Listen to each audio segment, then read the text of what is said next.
As it gets colder, one animal here gets stronger. Wolves. The winter is their time. Gradually, it weakens their prey.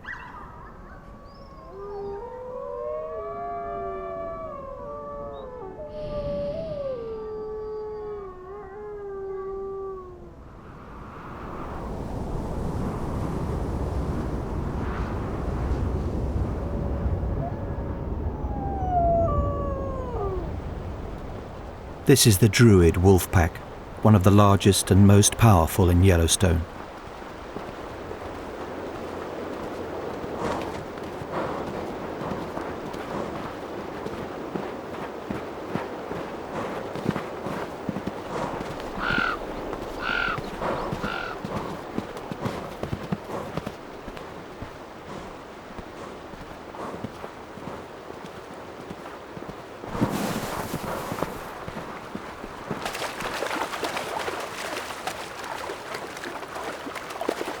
The pack have this bull elk surrounded. But there's a problem. The pack won't follow the bull into the river. They won't risk freezing to death in the ice-cold water.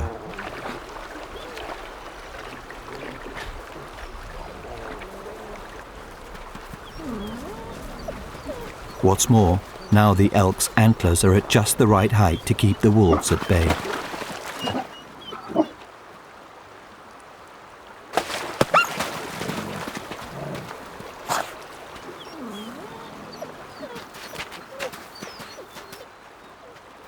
It's stalemate.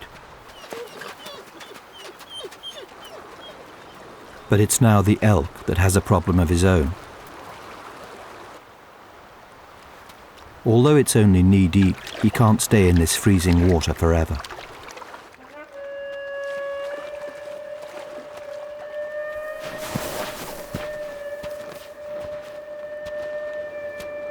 A young female is not prepared to let him go.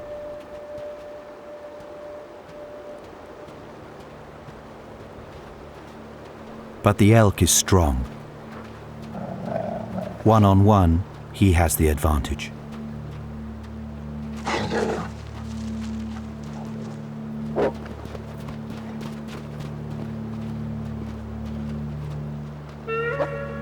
Her only support is another youngster.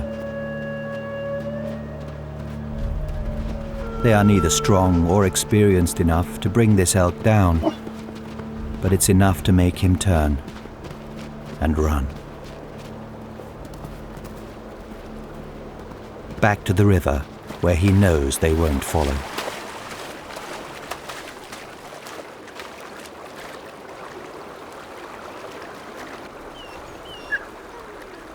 But the longer he stays in the freezing water, the weaker he will get.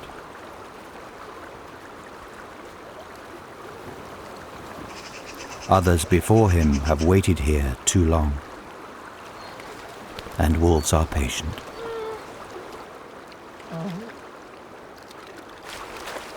Right now, his strength is his only advantage. He has to try again.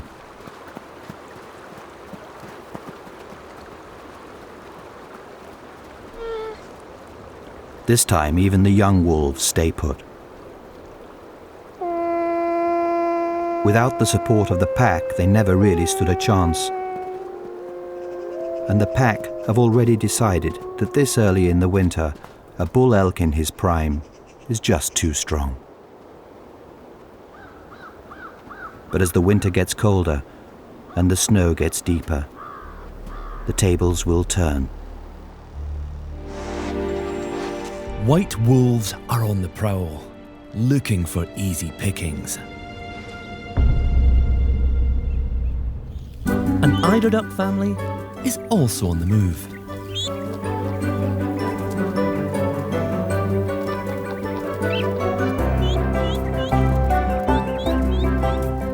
For these young families, water is a safe haven. But the wolves have other ideas.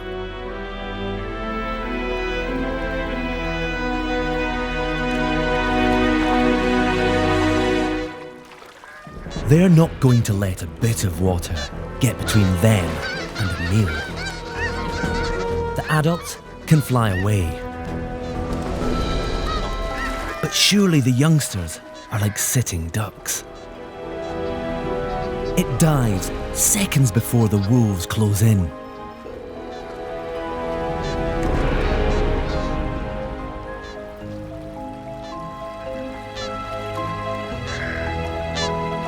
Success is all down to timing. Another wolf has spotted the young eiders. And they've got a different strategy.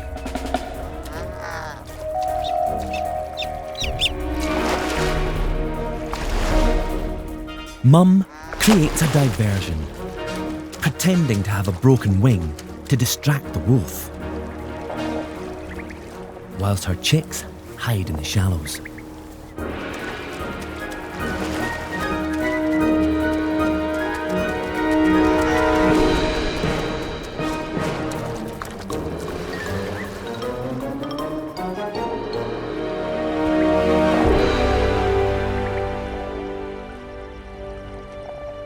Two 2-0 to the Ducks. But the Wolves have another shot at goal.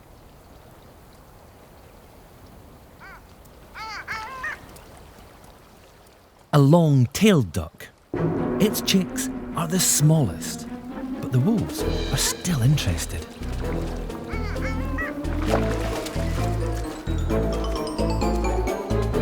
These little ducklings have the best trick of all.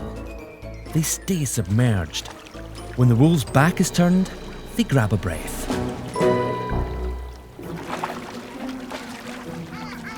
The perfect vanishing act.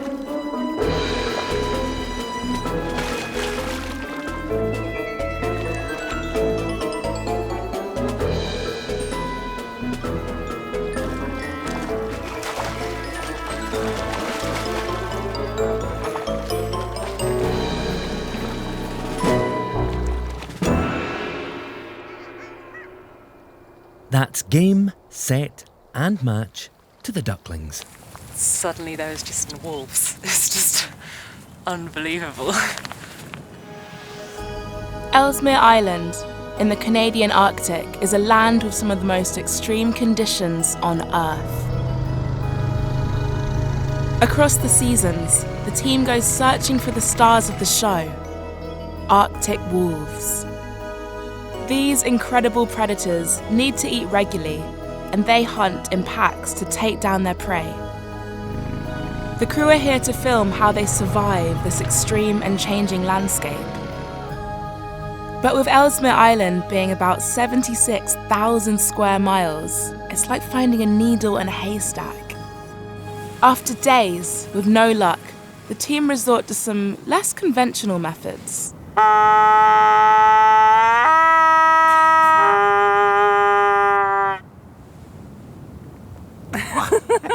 That didn't sound like a wolf. Oh, God, it sounded like a moose. That's a pretty big foot. They're out there somewhere. The only question is where. Gone somewhere over there. But who knows? Excitedly, the crew take off in the pack's direction. We just came over this ridge and suddenly there was just all this cotton grass and then wolves. It's just unbelievable.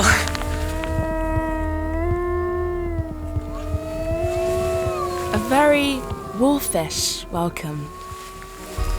There's one of these wolves that has a gaping hole in its ribcage. You can actually hear it gurgling and wheezing. It's a punctured lung. Unbelievable that it's still alive. Having initially not being able to locate the wolves, now the team struggle to keep their distance from these curious predators. They're just so confident.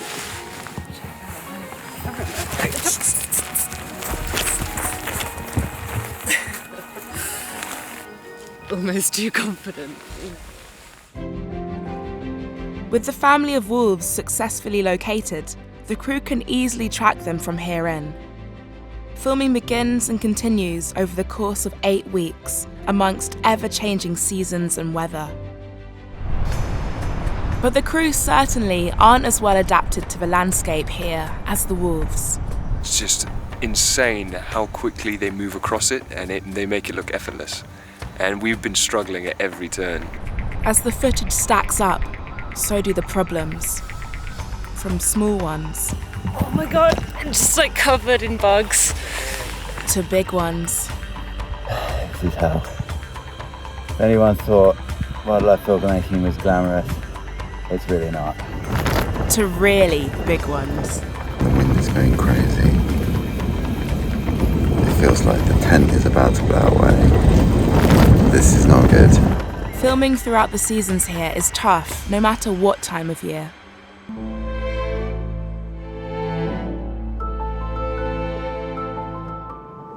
As the filming continues despite a snowstorm, the crew see how the wolves sustain themselves here. This isolated bull is a large prize for the coordinated pack, and there's a surprise for the crew. The injured one, its wound is healing. He was actually the main instigator of the hunt. Hunting and killing the bull takes many hours, which is never easy for the crew. I feel pretty sorry for the bull. He's not doing well. It's just the way it is out here. We're just here to wait it out, see what happens. After many grueling hours, the hunt enters its final stage as the bull is slowly brought down. It's pretty heavy. It took a while. Basically, they just wore him down. It's just rough. It's hard up here. Everything's hard up here.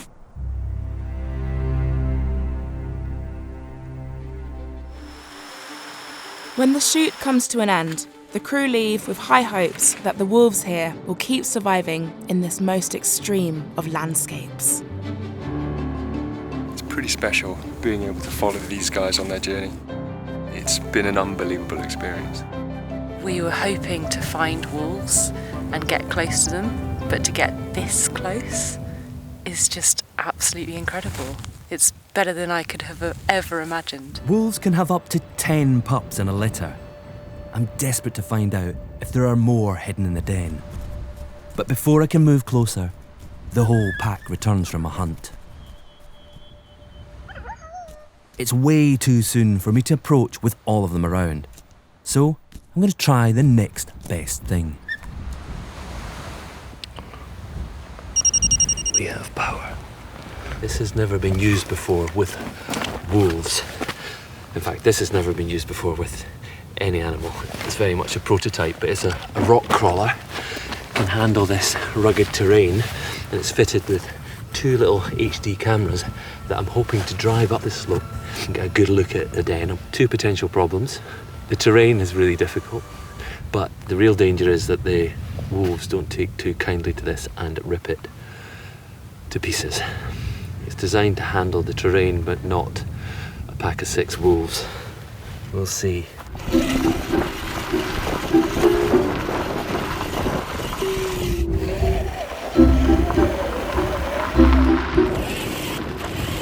Okay, I see a wolf. I'm a bit concerned about the interest the wolves are showing.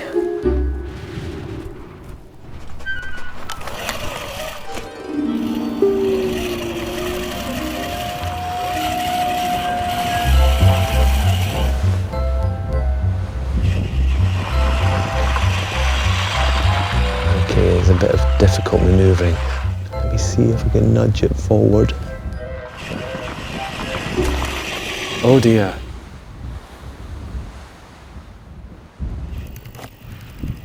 It's all part of a learning process, and I've learned that there's part of the den up there on the right. It's the bit with the buggy sticking out of it. I might still get a view inside the den. I found a hole. After a lot of manoeuvring, I get the picture I was hoping for. Oh, I can see a pup. I can see a pup. Amazingly, looking straight into the camera. These wolves are incredible. They have never seen this kind of thing before, and they don't scurry back into the den. Oh my word, that is just glorious. Oh, you beauty two pups. Oh wow, they are just adorable.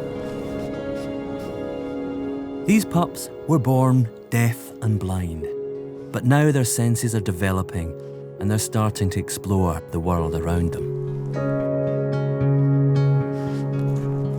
I might get the pups to come and investigate it. They're looking at it. They're about 4 weeks old and their first teeth are coming through.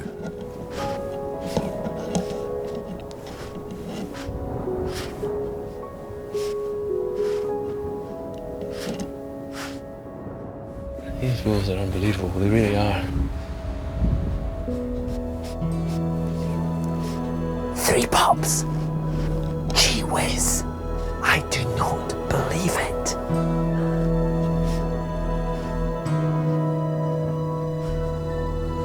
Wow, I feel as if I'm right in there. I'm actually a member of the pack. It's great. I'm loving this. They're setting off on the greatest overland trek made by any animal.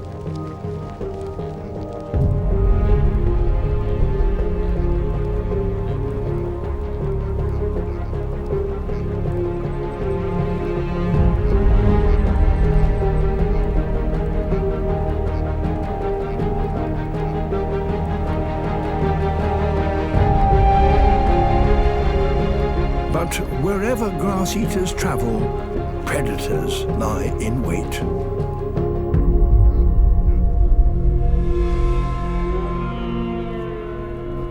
Here they are, Arctic wolves.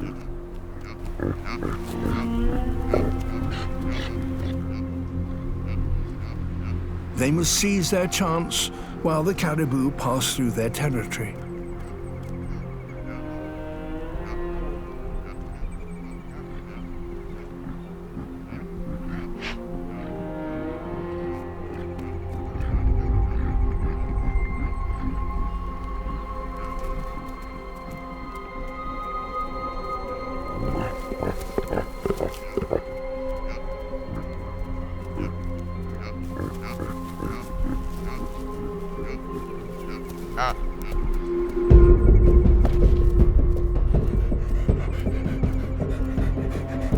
The wolf runs at the herd, trying to flash out the weak or the slow.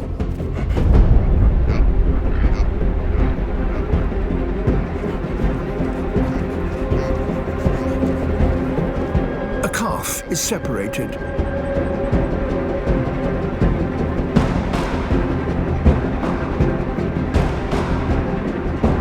At full tilt, 60 kilometers an hour, the wolf is just faster.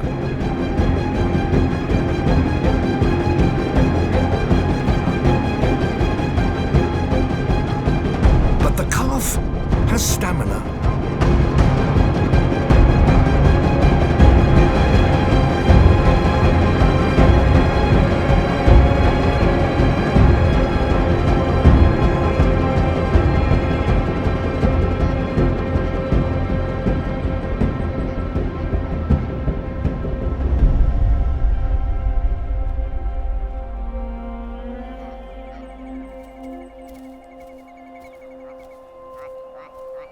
Only a few weeks old, and this calf's will to survive is remarkable.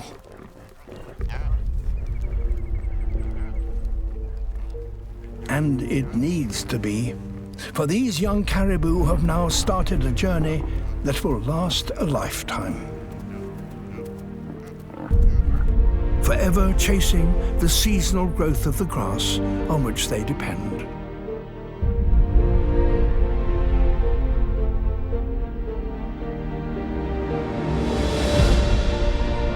Like all grassland creatures, they are at the mercy of these unpredictable but ultimately bountiful lands.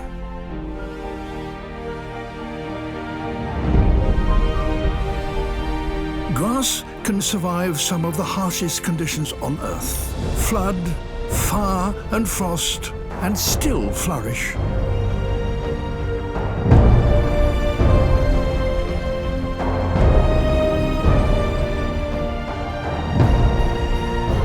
So it is that grasslands provide a stage for the greatest gatherings of wildlife on planet Earth. A herd of muskox are grazing in our valley. They are huge. Now that is one animal I'm scared of, and they've got a bad attitude towards anything that looks like a predator. Right, I'm not too happy about this because the muskox are coming straight towards me. I'm in a very dangerous position, trapped between the wolves and their prey.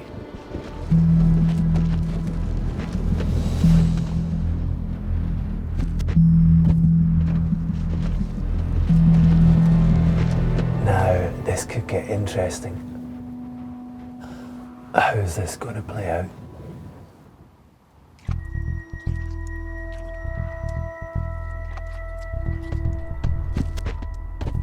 It looks like they're going to cross right over towards the wolves.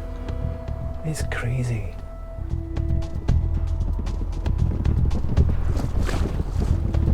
Muskox pose a danger to the pups. The wolves are up on their feet. They're heading right up towards the wolves. Holy mackerel. Now these wolves are going to have to spring into action. My God.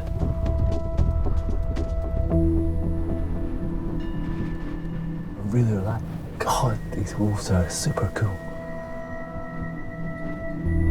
My wolves are hungry, but this is a big herd. The pack are outnumbered 2 to 1. It's not often that a meal comes straight towards a wolf, but that's what seems to have happened here. Now the wolves have to really think carefully whether this is worth it, whether they stand a chance.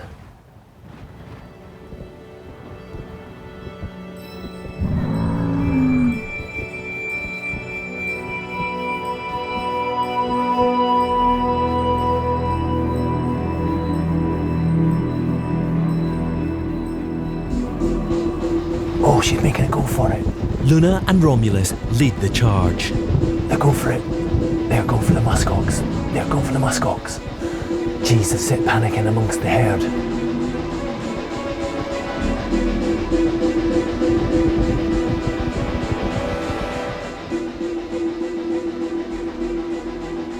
They don't want them to get them up on the hill because they'll lose them on the flat.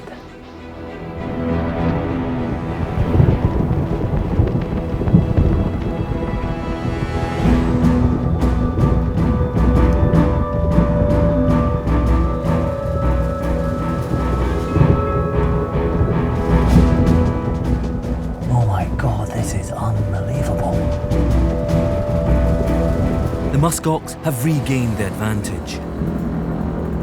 2 massive bulls, about 10 females. Maybe they don't stand a chance. Crikey.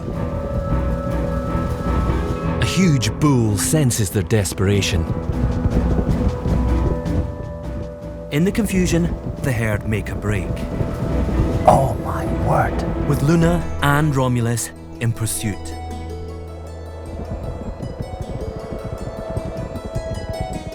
That was exciting. If animals are to work in a team, they need to be able to communicate with one another. And sometimes it's possible for you to communicate with them.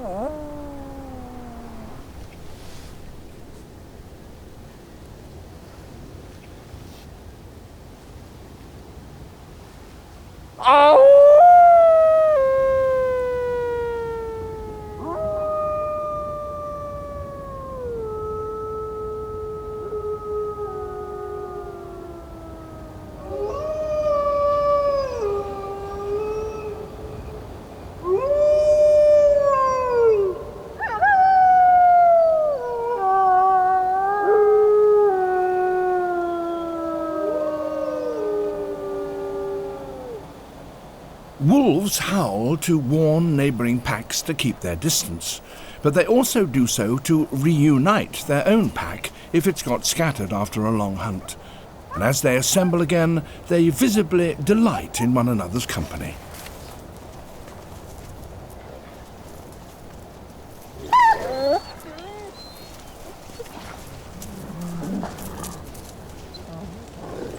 This pack too, like that of African hunting dogs, is ruled by an alpha pair, who are the only ones to breed. But there's also a strict hierarchy among the other members, one for males and one for females. This is reinforced daily by mouth-licking, crawling and mounting. These rituals become particularly intense just before the pack leaves on a hunt. It's a bonding session that reminds each hunter of its place in the team. Invaluable in the struggle to come. And off they go.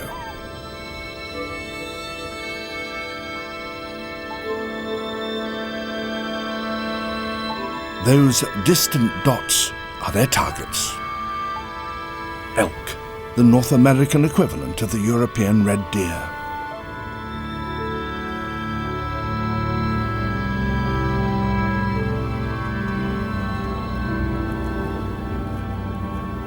Snow drifts will make the chase difficult. A wolf's pads are particularly broad, but in really deep snow, the elk's long legs give them the advantage. And in such country as this, there is little chance of taking them by surprise. So the chase is likely to be a long and exhausting one.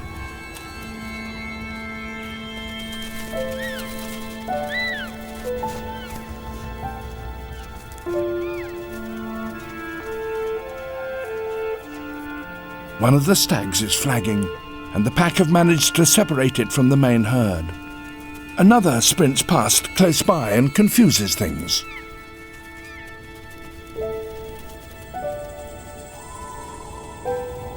Most of the wolves stick to their original quarry.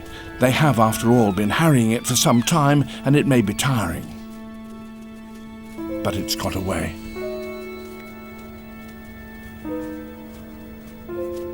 Another wolf is chasing the stag that ran by them earlier.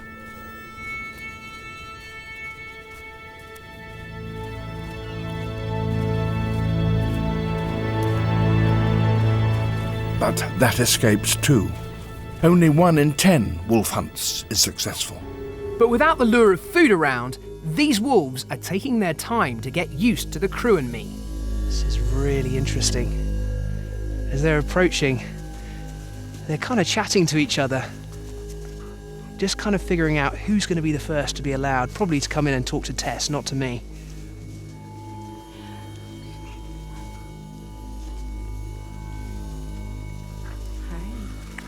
Hi. Hello. Hey. Hello. Wow. Okay, now they're starting to build up their confidence. They're still playing around with each other. There's still definitely some nerves going on. The fighting and the nipping and the scratching and the biting, it all has a real function of keeping the team together and keeping everyone in their right positions. It also gives you a really good look at those teeth. The canines are huge, utterly ferocious. Wolves have a bite twice as strong as our German Shepherd police dog. Tess knows each wolf and their different personalities. As they come closer, they greet her by licking her face. Although they might seem very much like domestic dogs, these wolves are still wild animals, and our movements have to be slow and cautious. As they approach, they're very much being led by that canine super sense. Smell. You can see what comes in first. Always the nose, always sussing things out with that incredible sense of smell first. 2,000 times more powerful than ours. That phenomenal sense of smell is used to track prey from over a mile away in the wild. They're gradually starting to get more and more confident, checking out Nick the sound man and Johnny the cameraman, getting closer and closer. But as they approach, I mustn't let myself forget how deadly these animals really are. And the wolves are quick to remind me who's in charge. Go on, look. Ooh! I think I might have moved a little bit too fast there and just got snapped at.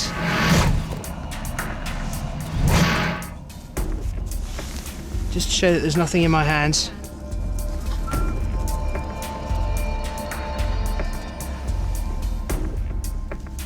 Wow. It's just a nibble, but even so, as individuals, wolves are awesome predators, but it's when they come together as a pack that they are really deadly. The way they bring themselves together, particularly before a hunt, is using a howl. And we're going to try that now and see if we can get these guys to join in. Should we give it a go? Give it a go.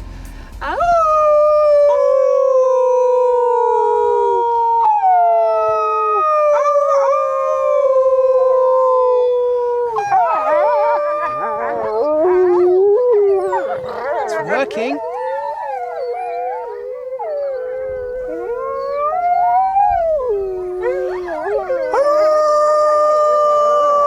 The howl can be heard by other wolves over 6 miles away and also acts as a warning signal to rival packs to stay away. And what a wonderful, eerie, chilling, stunning sound.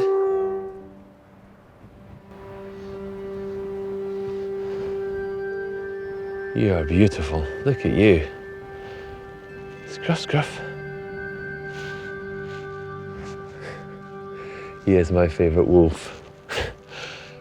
He is so bold, incredibly curious. I suppose that's just part of being a wolf that's just over 1 year old. No. Breaking the camera trap. No.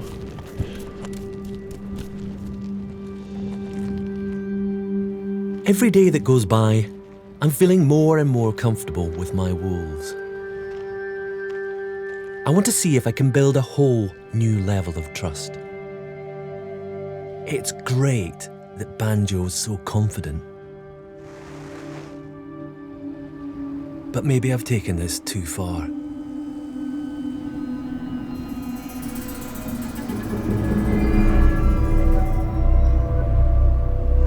I just have to hold my nerve.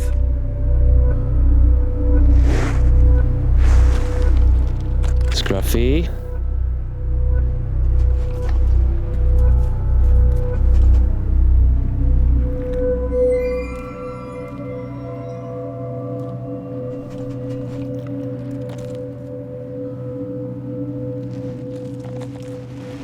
I don't like you going behind me, you know that.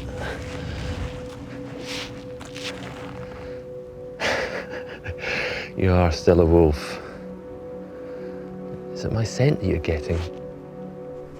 Rather him than me. I haven't washed in weeks. I think I can see how this fearsome predator eventually became man's best friend. Hey, Scruffy.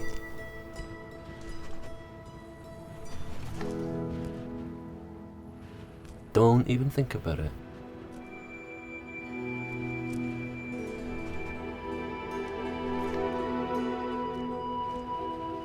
Look at the size of you.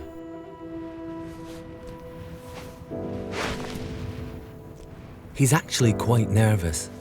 He's flinching at the slightest sound I make.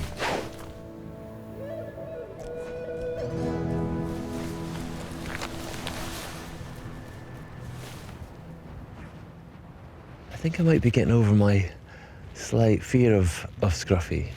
I think he's just incredibly inquisitive. He just wants to have a good old look. I think I am understanding him more than I did. He's still an enormous wolf, but he just wants to get as close to me as I want to get to him, really. I suppose that's how it's working. Food is so hard to find this far north that a wolf pack must search hundreds of square kilometres if it's to be successful. And success means raising the next generation.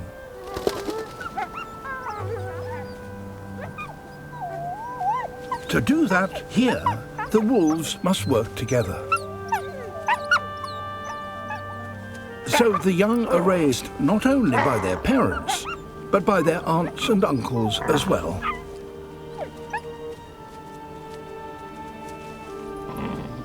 Together, they try to ensure that each pup reaches near adult size before the snow returns. A growing pup needs more than just a few leverets. The wolves need bigger prey, and to catch that, they must hunt as a pack.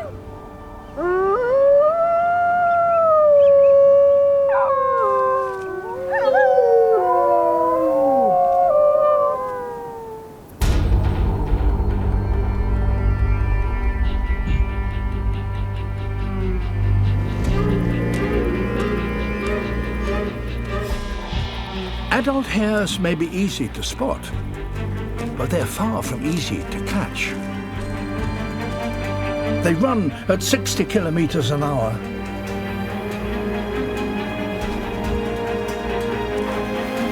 To catch one, the wolves work as a team.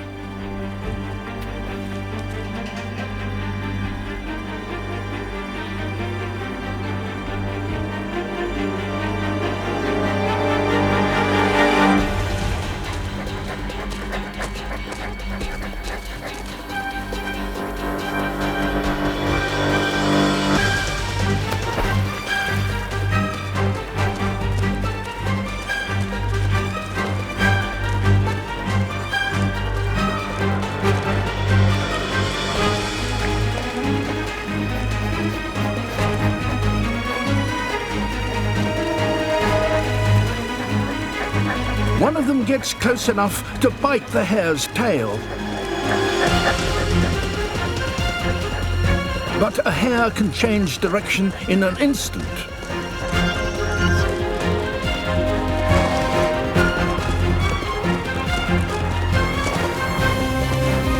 If it can continue to sidestep and jink, it may ultimately outlast them.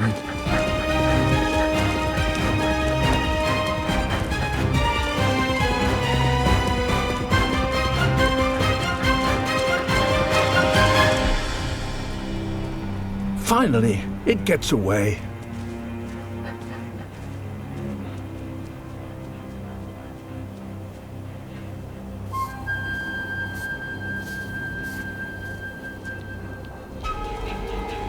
For the next hare, the whole pack gives chase.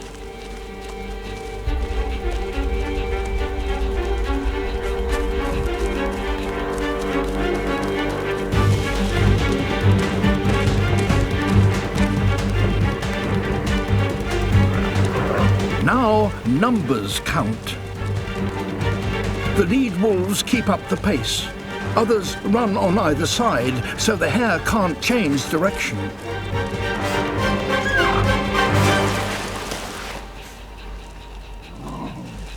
A tiny meal for the whole pack.